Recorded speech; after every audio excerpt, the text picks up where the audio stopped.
Assalamu alaikum. Welcome to my channel S9 LTC. How are you, my bankers parents? I think you are very well. Uh, uh, you are uh, very happy that you have been practicing through uh, some exams, short exams that you are taking very short times, but I have been working all the day long for collecting questions for you. I have been reading books and websites and using very much materials and notes, and then I have to pick up the important questions for the exams. Uh, that is yeah, in front of you, that is knocking at your door, and you are preparing yourself for the exams. This exam is not for promotion. Actually, this exam is going to be taken to evaluate your performance, your knowledge. Actually, it's the fitness test. So I have given also 500 questions that I have collected, and you have already finished those uh, 500 questions and 10 subjects. Uh, so congratulations, you have finished 500 questions and others materials that are very much related to your banking jobs. But uh, if you think about the days in the past, only 10 days ago, I think you are not prepared. But S9 ELTC has given you the opportunity for preparing yourself for the exams. This is a great opportunity for you. I think you will snatch the opportunity, and you will be benefited, and you will also subscribe S9 LTC and my Facebook page ISCO 9 English Language Training Center. These two platforms are created for helping the people. This page and channel, YouTube channel, are not for entertainment. It's educational, because in today's world, people are uh, wasting their times watching videos and other things that are not improving your life. That is wasting your life, wasting your time. So use educational platform so that you can improve your performance, improve your quality, improve your knowledge. That should be your goal. So, uh, however, uh, for what I don't know, I have started speaking English. This is an English language platform. Uh, uh, my first videos, my 20 videos are only in English language. I haven't I haven't ever thought that I have to use Bangla in my channel. I always use English in my channel because I am an English teacher, though I am a banker. So, however, in order to help you, for the purpose of helping you, I have been working hard for day and nights. After working in the banks, in the branch, uh, I have to work hard for collecting questions, for writing questions on the computer, uh, and then I have to give the questions to my team, IT team, who are arranging the questions in the Google form. And good news is that I have been developing my website, and within a very short time, where you are welcome to my website platform, where you will feel more free and more benefited uh, by uh, by uh, participating participating different types of questions. Uh, I hope in January we will launch the website and website question or exam platform, where you will get your questions and get many opportunities from the website, many materials. However, আমরা কিছুক্ষণ আগেই একটা পরীক্ষা দিয়েছি।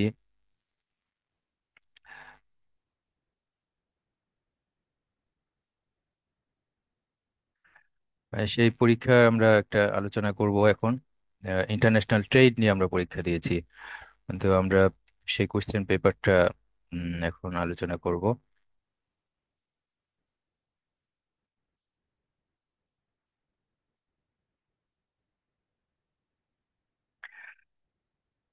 I hope uh, you can see the question paper here, the questions on international trade.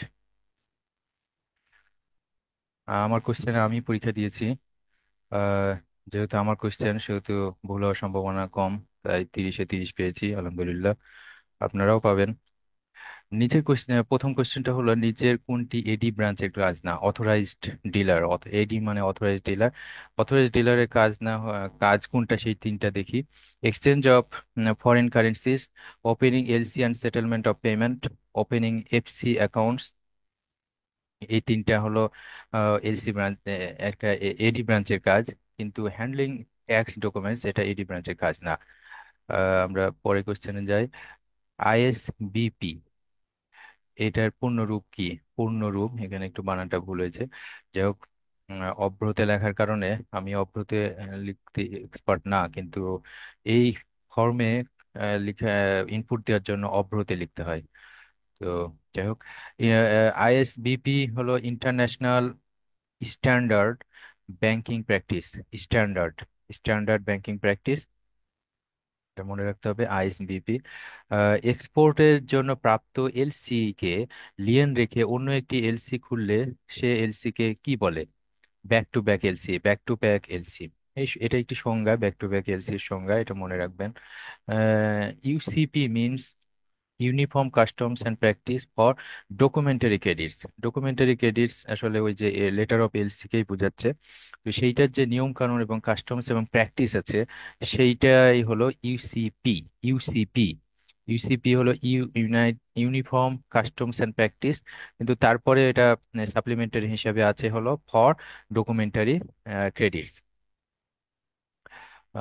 Dash means the party on whose request credit is issued. Applicant, অ্যাপ্লিক্যান্টের রিকোয়েস্টেই credit letter of এলসিটা খোলা হয়। Dash means the party in whose favour a credit is issued. এটা অবশ্যই beneficiary, মানে applicant LC করছে কেন? আহ, যার কাছ থেকে সে মালটা কিনবে, আহ, সে টাকাটা পাবে, সে টাকাটা পাবে, এই কারণে সে হলো বেনিফিশিয়ারি। এলসির বেনিফিশিয়ারি হলো সেই। তো LC beneficiary means the party in whose favour, যার ফেভারে এলসিটা হয় আর কি, বা ক্রেডিটটা হয়, সেটা হলো বেনিফিশিয়ারি। এর পরের question, issuing bank means the bank that issue a credit at the request of an applicant or on its own behalf। নিজে থেকেই অথবা কোনো অ্যাপ্লিকেন্টের রিকোয়েস্টে যখন যে ব্যাংক ক্রেডিট ইস্যু করে, লেটার অফ ক্রেডিট ইস্যু করে, তাকে ইস্যুইং ব্যাংক বলে। এটা একটা মৌলিক প্রশ্ন। A dash is a bank that is named in a letter of credit (LC) and is authorized to receive, negotiate, and pay out documents and funds to the exporter. Nominated bank, যা যে bank ব্যাংককে nominate করে issuing bank, সেটাই হলো nominated bank. UR means the uniform rules, UR মানে পেলাম uniform rules. আর supplementary meaning হলো for bank to bank কি রিইম্বার্সমেন্ট আন্ডার ডকুমেন্টারি ক্রেডিটস। তাহলে ইউআরআর মানে হলো uniform rules for bank to bank reimbursement under documentary credits, মানে এলসি দ্বারা আন্ডারে এই যে রিইম্বার্সমেন্ট মানে এটা পুনরায় দেওয়া, পুনরায় পরিশোধ করা, রিইম্বার্সমেন্ট বা বাংলা এটার মানে হলো প্রতিদান। তাহলে এই এলসির কারণে যে টাকাটা ব্যাংক টু ব্যাংক যে লেনদেন হবে, এইটার ইউনিফর্ম রুলস হলো ইউআরআর। এইটা একটা বিষয়। ফরেন কারেন্সি ক্রয় বিক্রয় করে দিন শেষে ব্যাংকের ফরেন কারেন্সি এর নিট অবস্থাকে কি বলে? Exchange position. এটাই বলে আর কি। ফরেন কারেন্সি অ্যাকাউন্ট খুলতে অতিরিক্ত কি ডকুমেন্ট লাগে? এমনি অ্যাকাউন্ট খুলতে কিন্তু ট্যাক্স সার্টিফিকেট লাগে, কিন্তু এখানে ট্যাক্স সার্টিফিকেট লাগে না। অন্য এই যে ফটোকপি অফ ফার্স্ট, মানে এখানে ট্যাক্স সার্টিফিকেট লাগে, কিন্তু এটা অতিরিক্ত না। প্রশ্নটা হলো অতিরিক্ত কি লাগে? Photocopy of first 7 pages of the passport, copy of work permit, এই দুইটা অতিরিক্ত লাগে, এই জন্য অ্যান্সার হল বোথ A and B। বৈদেশিক মুদ্রা ক্রয় বিক্রয়ের বৈধ পক্ষ কারা? বৈধ পক্ষ হলো এডি শাখাসমূহ, লাইসেন্সধারী মানি চেঞ্জাররা। কিন্তু তফসিলি ব্যাংকের যে কোনো শাখা আহ, বৈদেশিক মুদ্রা ক্রয় বিক্রয় করতে পারে না। কান্ট্রিজ এক্সপোর্ট মাইনাস, এটা কিন্তু মাইনাস আসলে, minus countries imports is is equal to balance of trade, এটা হলো ব্যালেন্স অফ ট্রেড। এক্সপোর্ট থেকে ইম্পোর্ট, একটা দেশের এক্সপোর্ট থেকে ইম্পোর্ট রপ্তানি থেকে আমদানি বিয়োগ করলে যেটা থাকে সেটাই হলো ব্যালেন্স অফ ট্রেড। এইটা একটা ইম্পর্টেন্ট জিনিস, balance of trade. Applicant is a party of N LC, is it true? না, এটা সত্য না। অ্যাপ্লিক্যান্ট, এখন এটা একটু অনেকেই এটা নিয়ে প্রশ্ন করেছেন বা কনফিউশনে আছেন। আসলে এলসিটা খোলা হচ্ছে কেন? এলসিটা কোনো একটা ব্যাংকে খোলা হচ্ছে। যিনি আমদানি করছেন তিনি এলসিটা খুলছেন কার নামে? ওই বেনিফিশিয়ারি নামে। তো ব্যাংক কি করছে, লেটার অফ ক্রেডিট দিচ্ছে কাকে? ওই বেনিফিশিয়ারিকে দিচ্ছে অন্য কোনো ব্যাংকের মাধ্যমে, ইস্যুইং ব্যাংক নমিনেটেড ব্যাংকের মাধ্যমে বেনিফিশিয়ারিকে পেমেন্ট দিচ্ছে। এইখানে এলসি যে অ্যাপ্লিক্যান্ট, এ কিন্তু আহ, আর এলসির পার্টি বা ক্লায়েন্ট থাকে না, কিন্তু অ্যাপ্লিক্যান্ট হলো ওই ব্যাংকের ইস্যুইং ব্যাংকের ক্লায়েন্ট। এটা মনে রাখতে হবে, অ্যাপ্লিক্যান্ট হলো ইস্যুইং ব্যাংকের ক্লায়েন্ট, এলসির ক্লায়েন্ট আর থাকে না। এলসিটা লেটার অফ ক্রেডিট, এইটা ব্যাংক টু ব্যাংক এবং বেনিফিশিয়ারি, এই তিনজনই আসলে এলসির ক্লায়েন্ট, কিন্তু অ্যাপ্লিক্যান্ট না। অ্যাপ্লিক্যান্টের এখানে দেখবেন যে কিছুই কাজ নাই, অ্যাপ্লিক্যান্ট শুধু ওই ইস্যুইং ব্যাংককে টাকা পরিশোধ করে দিবে, বাকি কাজটা ওই ব্যাংক ইস্যুইং ব্যাংক করবে। এটাই হলো মূল বিষয়। Which one is foreign exchange risk? Foreign exchange risk এই যে dollar crisis, smuggling activities, border fighting, এগুলো আসলে এমনি কথার কথা। আসল কথা হলো কারেন্সি ফ্লাকচুয়েশন। আপনি যখন বিজনেস করবেন তখন দেখা যাবে যে ডলারের কম বেশি যদি হয়, বেশি বেড়ে যায়, ডলারের দাম বেড়ে যায়, তাহলে কিন্তু আপনাদের রিস্ক থেকে যায়। এইটা একটা রিস্ক আসলে, কারণ foreign exchange bank deals with documents, আর এই ডকুমেন্টস নিয়ে আমরা কিন্তু বিজনেস করছি। এই এলসির বিজনেসটা এইটাই। এলসির এখানে আসলে বোঝাতে চাচ্ছি যে এলসির রিস্কটা কি, ফরেন এক্সচেঞ্জের রিস্ক মানে টাকার রিস্ক। তো এটা হলো কারেন্সি ফ্লাকচুয়েশন, ফরেন এক্সচেঞ্জের রিস্কটা। এলসি বা যে কোনো, এখানে ফরেন এক্সচেঞ্জ মানে টাকার বিনিময় বা টাকার বিনিময়ের যে ব্যবসা সেইটা। তাহলে ফরেন এক্সচেঞ্জের রিস্ক হলো কারেন্সি ফ্লাকচুয়েশন, মানে ডলারের বা কারেন্সির দামের কম বা বেশি হওয়াটা, কমে যাওয়া বেশি হওয়াটা, এইটাই কিন্তু risk. What does WTO stand for? World trade organisation, এটা আমরা সবাই জানি। Where is the headquarters of WTO located? Geneva, Switzerland. এটা আমাদের জানা উচিত। What is the primary function of WTO? এটা খুব ইম্পর্টেন্ট প্রশ্ন। রেগুলেটিং ইন্টারন্যাশনাল ট্রেড রুলস, এইটা। Which principles of WTO promotes non-discrimination among trading nations? Which principle of the WTO promotes non-discrimination among trading nations? মানে WTO কোনটা promote করে নন discrimination যাতে না হয় সেটার ক্ষেত্রে এমন ট্রেডিং নেশনগুলো জাতিগুলো বিভিন্ন দেশের মধ্যে নন ডিসক্রিমিনেশন যাতে না হয় এটা কিসের দ্বারা কোন প্রিন্সিপাল এখানে কাজ করে? মোস্ট ফেভার্ড নেশন, MFN, এটা মনে রাখতে হবে। এই প্রিন্সিপালটা নিয়ে ডাব্লিউটিও কাজ করে যাতে কোনো দেশ বঞ্চিত না হয় বা আহ, মানে কম শক্তিশালী দেশ বা ব্যবসার ক্ষেত্রে কম দুর্বল দেশ রা একটু যেন সুযোগ সুবিধা পায়। What does the WTO dispute settlement mechanism primary handle? কিভাবে হ্যান্ডেল করে এই ডিসপুট সেটেলমেন্ট মেকানিজমটা দ্বারা কিভাবে হ্যান্ডেল কি হ্যান্ডেল করে?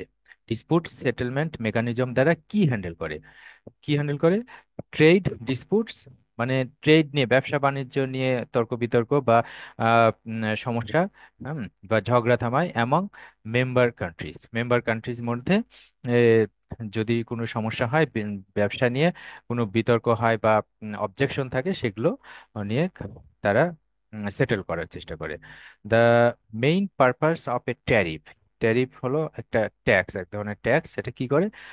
Protect domestic industry from competition, domestic ইন্ডাস্ট্রিকে রক্ষা করে। যখন এই যে ইম্পোর্ট হচ্ছে তখন যদি ইম্পোর্টের ওপর কোনো ট্যারিফ না থাকে তাহলে পরে যত ইচ্ছা ইম্পোর্ট হবে তো ডোমেস্টিক ইন্ডাস্ট্রিগুলো ক্ষতিগ্রস্ত হবে। এই জন্য ট্যারিফটা দিয়ে এটাকে রোধ করার চেষ্টা করা হয় যাতে ডোমেস্টিক ইন্ডাস্ট্রি একটা সুবিধা পায়। What is the equation that describes not net exports? Net exports is equal to exports minus imports. খুব ইজি কিন্তু খুবই important. When a country exports more than its imports, what is the value of net exports? এখানে একটু grammatical ভুল আছে, দেন it's imports, it's হবে। আচ্ছা যাই হোক, এটা পজিটিভ। যখন এক্সপোর্ট বেশি হবে ইম্পোর্টের চেয়ে তখন নেট এক্সপোর্টটা পজিটিভ হবে। পরের কোশ্চেন একটু উল্টো। when a country imports more uh, than it, ও সরি, না গ্রামাটিক্যাল ভুল না, এটা তো ক্লজ, ঠিক আছে। ইট ইম্পোর্টস, এটা একটা এটা সাবজেক্ট, এটা verb. Sorry, when a country imports more than it exports, what is the value of the net exports? Negative, মানে ইম্পোর্ট যদি বেশি হয় এক্সপোর্টের চেয়ে তাহলে তো এক্সপোর্ট নেগেটিভই হবে। Which of the following is not necessary to calculate the real exchange rate? Calculate, এই যে রিয়েল এক্সচেঞ্জ রেটটা হিসাব করার জন্য রিয়েল এক্সচেঞ্জ রেটটা আসলে প্রোডাক্টের দাম, ডলারে কত টাকার প্রোডাক্ট কেনা যায়, আহ, টাকায় কত টাকার প্রোডাক্ট কেনা যায়, এই ধরনের একটা হিসাব নিকাশের ব্যাপার থাকে। তো যাই হোক এটার জন্য domestic price, foreign price, nominal exchange price. Nominal exchange price হলো ডলারের সাথে বা যে কোনো একটা কারেন্সির সাথে, তো উদাহরণস্বরূপ ডলার আর টাকা যদি হিসাব করি এইটার যে বিনিময় হার সেইটা, আর ডোমেস্টিক প্রাইস আর ফরেন প্রাইস, কোন প্রোডাক্টের ডোমেস্টিক প্রাইস ফরেন প্রাইস, এইটা দরকার হয় রিয়েল এক্সচেঞ্জ রেট হিসাব করার জন্য। What develops when exports exceed imports? আবার একই ধরনের কোশ্চেন কিন্তু টার্মসটা আলাদা। ট্রেড সারপ্লাস, এটাকে বলে ট্রেড সারপ্লাস। আসলে যখন নেট এক্সপোর্টটা বেশি হয় তখন এটাকে বলে ট্রেড সারপ্লাস। আমরা একটু আগে শিখলাম কি নেট এক্সপোর্টসটা কি, আবার এক্সপোর্ট বেশি হলে কি হয়, মানে পজিটিভ হয়। তাহলে পজিটিভ এক্সপোর্টস আর এক্সপোর্ট যখন পজিটিভ হয় আর নেট এক্সপোর্ট যখন পজিটিভ হয় তখন সেটাকে বলে ট্রেড সারপ্লাস। ঠিক তার পরেরটা তার উল্টোটা। What develops when imports exceeds imports? তার মানে নেট এক্সপোর্টস অথবা এক্সপোর্টস যখন মাইনাস হয় বা নেগেটিভ হয় তখন সেটাকে বলে ট্রেড ডেফিসিট। এটা আসলে কাম্য না, তার মানে এটা দেশের অবস্থা খারাপ। ট্রেড ডেফিসিট, আমদানি আমদানি বেশি রপ্তানি কম, তার মানে ট্রেড ডেফিসিট।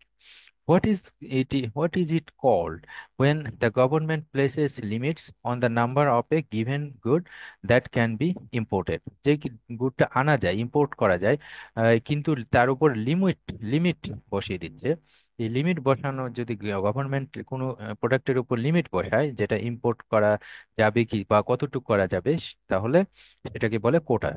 কোটা, অনেক সময় কোটা আমরা, গভর্নমেন্ট কোটা নির্ধারণ করে দেয় যে এতটুকু করা যাবে, বা এই দেশের এই প্রোডাক্ট এতটুকু আনা যাবে এরকম, আহ বা অন্য দেশ থেকে নেওয়া যাবে না, এরকম একটা কোটা।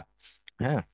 Uh, what is what is it called when the government places taxes on imported goods? Imported goods এর উপর যখন ট্যাক্স বসায় তখন সেটাকে ট্যারিফ বলে। What is it called when the government gives domestic industries grants?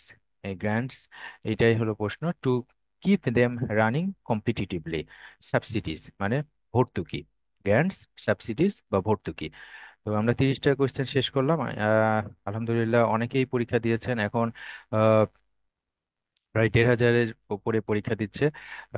আমরা আশা করব আরো সবাই পরীক্ষা দিবে এবং ভালো করবে। আমরা এইভাবে প্র্যাকটিস চালিয়ে যাব, এবং ইনশাল্লাহ আমরা খুব তাড়াতাড়ি একটা ওয়েবসাইট খুলতে যাচ্ছি। সেই ওয়েবসাইটের মাধ্যমে আমরা আরো চমৎকারভাবে পরীক্ষা দিব এবং বেশি মার্কের, আমরা এক একটা সাবজেক্টে একসাথে 100 মার্কের পরীক্ষা দিব এবং প্রস্তুতিও সেভাবে নেব ইনশাল্লাহ। সবাই ভালো থাকবেন, সুস্থ থাকবেন। আল্লাহ হাফেজ।